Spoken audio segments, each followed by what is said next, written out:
قیامت کی بڑی نشانیوں میں سے ایک بہت بڑی نشانی دجال بھی ہے۔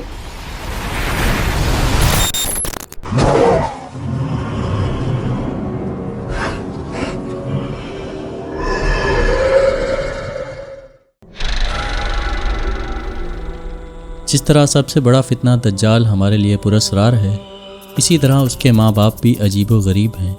اس کا بچپن بھی شعبدوں سے گھرا ہوا، اور جب وہ نکلے گا تب بھی فتنوں کا سردار ہوگا۔ اس کا باپ 30 سال تک بے اولاد رہے گا، پھر اس کا ایک کانا لڑکا پیدا ہوگا جو بڑی داڑھ والا اور کم نفع دینے والا ہوگا، جس کی آنکھیں سوئیں گی مگر اس کا دل نہ سوئے گا، سوتے ہوئے بھی لوگوں کی باتیں سن لیا کرے گا اور ہر چیز دیکھ لے گا۔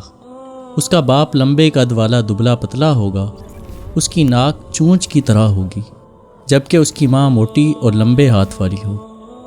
حضرت ابوبکر صدیق رضی اللہ تعالیٰ عنہ کہتے ہیں کہ ہمیں پتہ چلا کہ مدینہ میں رہنے والے یہودیوں میں ایک بچہ اسی شکل و شباہت کا پیدا ہوا ہے۔ ہمیں اس کو دیکھنے کا شوق ہوا، اس لیے ہم اس کے محلے میں اس کے گھر چلے گئے۔ اس کے ماں باپ کے پاس گئے تو ان میں وہی اوصاف موجود تھے۔ ہم نے کہا کیا تمہارا کوئی بچہ ہے؟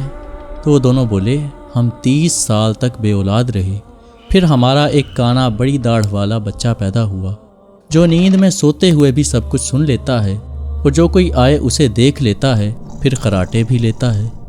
حضرت ابوبکر صدیق رضی اللہ تعالیٰ عنہ فرماتے ہیں کہ جب ہم ان دونوں کے پاس سے نکلے تو دیکھا کہ وہ بچہ دھوپ میں ایک کمبل میں لپٹا ہوا تھا اور کچھ گنگناہٹ کی آواز تھی۔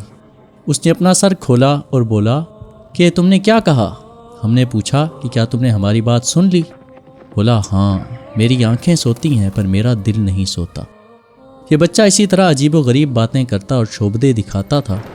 اس کے والدین میں بھی وہ تمام نشانیاں پائی جاتی تھیں، اسی لیے صحابہ کرام کو شروع میں یہ یقین ہو گیا تھا کہ یہی دجال ہے، مگر بعد میں کچھ ایسے واقعات رونما ہوئے جنہوں نے اس خیال کو بدل دیا۔